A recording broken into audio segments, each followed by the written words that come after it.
dossiers de l'absurde. Petit florilège de tracasseries administratives à l'usage des citoyens de bonne volonté qui souhaitent laisser un monde propre aux prochaines générations, basé sur des faits réels.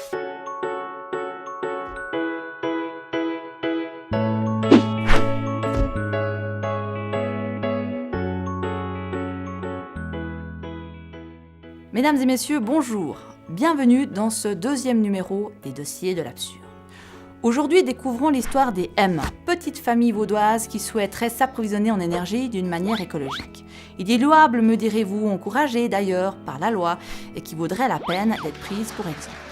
Or, entre les innovations technologiques qui permettraient de préserver l'avenir de la planète et l'attachement passé, les autorités ont choisi depuis bien longtemps. Aux abords d'un monument historique, le citoyen se doit presque de vivre à la mode médiévale. Soit la famille M, propriétaire de sa maison et qui se verrait bien installer des panneaux solaires pour s'éclairer l'hiver. À quelques encablures de là, séparée des habitations par une route cantonale, une jolie église, témoignage historique qui participe au charme du lieu.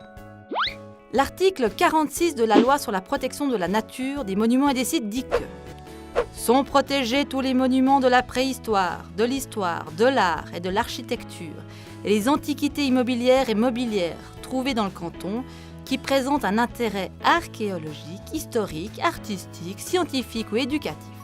Sont également protégés les terrains contenant ces objets et leurs abords.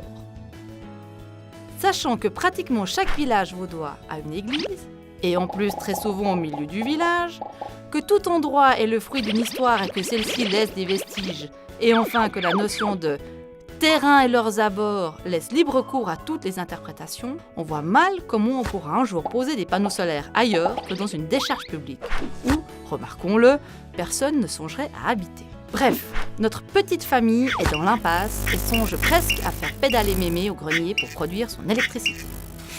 En conclusion, la loi est suffisamment floue pour permettre à l'État de retarder le développement de solutions vertes. C'est pourquoi nous avons déposé le 21 juin 2011 une motion visant à ce que les termes « terrain » et leurs abords soient définis de façon plus précise.